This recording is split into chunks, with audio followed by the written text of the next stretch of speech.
Hello friends, welcome back. അങ്ങനെ ഒരുപാട് ആശങ്കകൾക്കും പ്രതിസന്ധികൾക്കൊക്കെ ഒടുവിൽ ഇന്ത്യൻ ഫുട്ബോളിൻ്റെ 2025-26 സീസൺ സൂപ്പർ കപ്പോട് കൂടി കിക്ക് ഓഫ് ആവുകയാണ്. പക്ഷേ ഇതിൽ ഏറ്റവും ഇൻട്രസ്റ്റിംഗ് ആയൊരു കാര്യം എന്ന് പറയുന്നത് ഇപ്പോഴും ISLൻ്റെ കാര്യത്തിൽ വലിയ തീരുമാനമൊന്നും ആയിട്ടില്ല എന്നുള്ളതാണ്. പക്ഷേ ടീമുകളെല്ലാവരും നല്ല പ്രതീക്ഷയിലാണ്, ISL നടക്കും എന്ന് തന്നെയാണ്. പക്ഷേ ആ ഒരു ഡേറ്റും അതുമായി ബന്ധപ്പെട്ട കുറച്ച് കാര്യങ്ങളും മാത്രമാണ് ഇനി പെൻഡിങ് ആയിട്ടുള്ളത്. എന്തായാലും ഒട്ടുമിക്ക ടീമുകളും കേരള ബ്ലാസ്റ്റേഴ്സ് ഉൾപ്പെടെയുള്ള ടീമുകൾ ഫോറിൻ സൈനിങ്സ് വരെ കംപ്ലീറ്റ് ആക്കിയിട്ടാണ് ഈ ഒരു സൂപ്പർ കപ്പിന് വേണ്ടി ഇറങ്ങുന്നത്. ഗോവയിൽ വെച്ചിട്ടാണ് ഇത്തവണത്തെ സൂപ്പർ കപ്പ് നടക്കുന്നത്. 16 ടീമുകൾ, അതിൽ 13 ISLൽ നിന്നും 3 ഐ ലീഗ് ക്ലബ്ബുകളാണ് ഈ ഒരു സൂപ്പർ കപ്പിൽ പാർട്ടിസിപ്പേറ്റ് ചെയ്യുന്നത്. ആദ്യമേ തന്നെ ഗ്രൂപ്പ് സ്റ്റേജ് മാച്ചുകൾ 4 ടീമുകൾ അടങ്ങുന്ന 4 ഗ്രൂപ്പുകൾ ഓൾറെഡി നിശ്ചയിച്ചിട്ടുണ്ട്. ഗ്രൂപ്പ് എയിൽ മോഹൻ ബഗാനും ഈസ്റ്റ് ബംഗാളും ചെന്നൈയിൻ FC അതുപോലെ തന്നെ ഐ ലീഗിൽ നിന്നുള്ള ഡംബോ FC. ഗ്രൂപ്പ് ബിയിലാണെങ്കിൽ Jamshedpur FC Goa, north east united അവർക്കൊപ്പം ഇന്റർ കാശിയും. ഗ്രൂപ്പ് സിയിൽ Bengaluru FC, Mohammedan sporting Punjab FC, Gokulam Kerala FC. Group ഡിയിലാണ് കേരള ബ്ലാസ്റ്റേഴ്സും Mumbai city FC, sporting club Delhi ആയിട്ട് വരുന്ന ഹൈദരാബാദ് FC, അതുപോലെ തന്നെ ഐ ലീഗിൽ നിന്നുള്ള രാജസ്ഥാൻ യുണൈറ്റഡ്. ഇത്രയും ടീമുകളാണ് നിലവിൽ സൂപ്പർ കപ്പിൽ പാർട്ടിസിപ്പേറ്റ് ചെയ്യുന്നത്. അതിൽ നമ്മൾ കേരള ബ്ലാസ്റ്റേഴ്സിന്റെ ഗ്രൂപ്പിലേക്ക് വരികയാണെങ്കിൽ ഗ്രൂപ്പ് ഡിയിലെ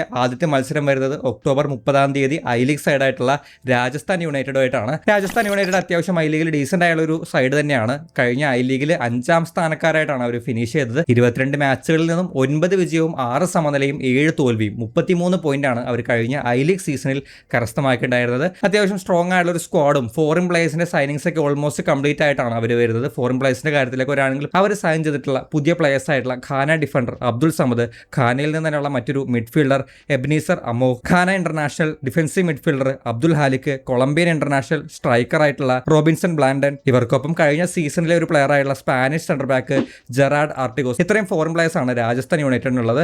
റീസെന്റ് അവർ ഹർമൻജോത് ഖബ്ര, കേരള ബ്ലാസ്റ്റേഴ്സിലൊക്കെ കളിച്ചിട്ടുള്ള ഖബ്രയെ സൈൻ ചെയ്തിട്ടുണ്ടായിരുന്നു. സോ അത്യാവശ്യം ഡീസന്റ് ആയുള്ള ഒരു സൈനിങ് ആണ്. നല്ലൊരു ടഫ് ആയിട്ടുള്ള കോമ്പറ്റീഷൻ തന്നെ പ്രതീക്ഷിക്കാം. ഫോറിൻ പ്ലേയേഴ്സ് ഒക്കെ ഉണ്ട്. ഒരു ആഫ്രിക്കൻ കരുത്തിലാണ് അവിടെ ഫോറിൻ പ്ലേയേഴ്സ് മെജോറിറ്റിയും വരുന്നത്. സോ ആദ്യത്തെ മത്സരം എന്തായാലും ബ്ലാസ്റ്റേഴ്സിന് എളുപ്പമായിരിക്കില്ല. അതിനുശേഷം നവംബർ 3 പുതിയ ഹൈദരാബാദ് FC പുതിയ version SC Delhi, sporting club Delhi, Kerala ബ്ലാസ്റ്റേഴ്സിന്റെ കഴിഞ്ഞ സീസണിലെ താൽക്കാലിക കോച്ചായിട്ട് വന്ന് വലിയ രീതിയിൽ ചേഞ്ചസ് ഉണ്ടാക്കിയ തോമസ് ചോയ്സ് ആണ് അവരുടെ പ്രധാനപ്പെട്ട പരിശീലകനായിട്ട് ഈ സീസണിൽ വരുന്നത്.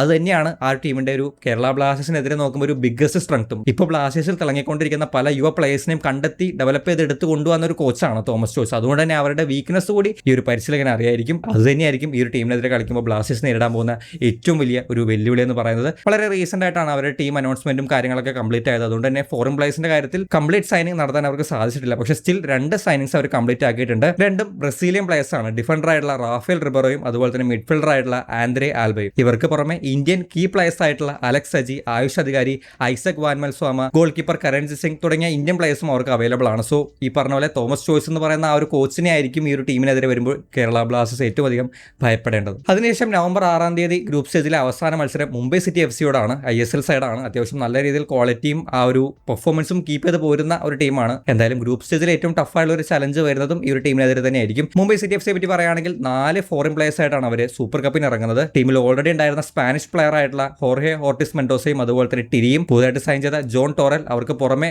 ഒരു കംബാക്ക് മുംബൈ സിറ്റി FCയിലേക്ക് തിരിച്ചു വരുന്നുണ്ട് പെരേര ഡയസ്. ഇത്രയും ഫോറിൻ പ്ലേയേഴ്സിന്റെ ഒരു ശക്തി അവർക്കുണ്ട്. അതുപോലെ തന്നെ ഇന്ത്യൻ പ്ലേയേഴ്സിന്റെ കാര്യത്തിലേക്ക് വരികയാണെങ്കിൽ Lallianzuala Chhangte, Brandon Fernandes, Akash Mishra, goalkeeper ആയിട്ടുള്ള ലെജൻ പാ, ഇവരെല്ലാം ഒരു കീ പ്ലെയർ കാറ്റഗറിയിൽ വരുന്ന പ്ലേയേഴ്സ് ആണ്. സോ എന്തായാലും ഒരു അത്യാവശ്യം ടഫായിട്ടുള്ള, വലിയ രീതിയിൽ എളുപ്പമല്ല എന്നാൽ വലിയ രീതിയിൽ പാടുമല്ലാത്തൊരു ഗ്രൂപ്പാണ്. ഗ്രൂപ്പ് സ്റ്റേജ് അവസാനിക്കുമ്പോൾ ആദ്യ 2 സ്ഥാനങ്ങളിൽ വരുന്ന ടീമിനാണ് നെക്സ്റ്റ് ആ ഒരു പ്ലേ ഓഫിലേക്ക് ക്വാളിഫൈ ആവുന്നത്. സോ ഒരു പരിധിവരെ ഡൽഹിയും രാജസ്ഥാനെയും കീഴ്പ്പെടുത്തി കഴിഞ്ഞാൽ ആ ഒരു ടോപ്പ് 2 പൊസിഷനിൽ എന്തായാലും ബ്ലാസ്റ്റേഴ്സിന് വരാൻ വേണ്ടി സാധിക്കും. ബ്ലാസ്റ്റേഴ്സിനെ പറ്റി നമ്മൾ ഓൾറെഡി സംസാരിച്ചിട്ടുള്ളതാണ്. എന്തായാലും ആ ഒരു 6 ഫോറിൻ പ്ലേയേഴ്സിനെ കംപ്ലീറ്റ് ചെയ്തിട്ടുള്ള ഗ്രൂപ്പിലെ ഏക ടീം കൂടിയാണ് കേരള ബ്ലാസ്റ്റേഴ്സ്. പുതുതായിട്ട് സൈൻ ചെയ്ത കോൾഡോബിയേറ്റ, ടിയാഗോ ആൽവസ്, യുവാൻ റോഡ്രിഗസ്, അവർക്ക് പുറമെ കഴിഞ്ഞ സീസണിൽ നിന്നും അഡ്രിയാൻ ലൂണയും നോവസദവും ട്യൂസൻ ലക്കട്ടോറും ടീമിലെ നിലവിലുണ്ട്. അവർ ക്യാമ്പിൽ ജോയിൻ ചെയ്തിട്ടുണ്ട്. ഓൾറെഡി ആ ഒരു പരിശീലനം നടത്തുന്നുണ്ട്. ഇവർക്ക് പുറമെ ഐമൻ, വിപിൻ, സച്ചിൻ, ദാനിഷ് ഫാറൂഖ്, നവോച്ച സിംഗ്, ഐബൻ ദോഹ്ലിംഗ്, പുതുതായിട്ട് സൈൻ ചെയ്തിട്ടുള്ള അമീറാണ് അവിടെ, അർഷൻ വർഷയ്ക്ക് തുടങ്ങിയ ഇന്ത്യൻ പ്ലേയേഴ്സ് ആയിട്ടാണ് ബ്ലാസ്റ്റേഴ്സ് സൂപ്പർ കപ്പിലേക്ക് വരുന്നത്. എന്തായാലും ഗ്രൂപ്പ് സ്റ്റേജ് കടന്നു കിട്ടുക അല്ലെങ്കിൽ ആ ഒരു നെക്സ്റ്റ് ലെവലിലേക്ക് പോകാന്നുള്ളത് ഒരു മിനിമം റിക്വയർമെന്റ് ആയിട്ട് ഈ ഒരു സീസണിൽ സൂപ്പർ കപ്പിൽ കേരള ബ്ലാസ്റ്റേഴ്സിൽ വരുന്നുണ്ട്. ഫോറിൻ പ്ലേയേഴ്സിന്റെ സ്ക്വാഡൊക്കെ കംപ്ലീറ്റ് ആയ ഒരു ഫുൾ സ്ട്രെങ്ത്തിലാണ് ടീം വരുന്നത്. നിലവിൽ 6 ഫോറിൻ പ്ലേയേഴ്സിനെ ലൈനപ്പിൽ ഇറക്കാം എന്നുള്ളതാണ് സൂപ്പർ കപ്പിലെ നിയമം. സോ അതിന്റെ ഒരു അഡ്വാൻറ്റേജും ബ്ലാസ്റ്റേഴ്സിന് ഈ ഒരു ഗ്രൂപ്പ് സ്റ്റേജിൽ മുതലാക്കാൻ സാധിച്ചേക്കും. എന്തായാലും സൂപ്പർ കപ്പിലെ ബ്ലാസ്റ്റേഴ്സിന്റെ മാച്ചിന് വേണ്ടിയാണ് നമ്മൾ ഇനി കാത്തിരിക്കുന്നത്. എന്തായാലും ഈ ഒരു ടീമിലുള്ള നിങ്ങളുടെ പ്രതീക്ഷകളെ പറ്റിയും സൂപ്പർ കപ്പിലുള്ള ടീമിന്റെ ഒരു പെർഫോമൻസിന്റെ ഒരു പ്രഡിക്ഷനും നിങ്ങൾ കമന്റ് ബോക്സിൽ ഷെയർ ചെയ്യാൻ ശ്രമിക്കാം. നമുക്ക് എന്തായാലും മറ്റൊരു കാണാം. ബൈ.